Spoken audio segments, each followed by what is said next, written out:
Ojumo. Good morning. Iba Olodumare. Glory be to the Most High. Today is February 16, 2021, and today is Iba Osun Olokun Worship Day.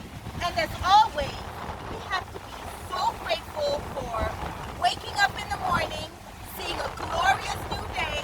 Hold your Ori with both hands and say, thank you, Olodumare, for everything. Because remember, gratitude is the attitude that will always lead you to success. This morning, let's open us in prayer for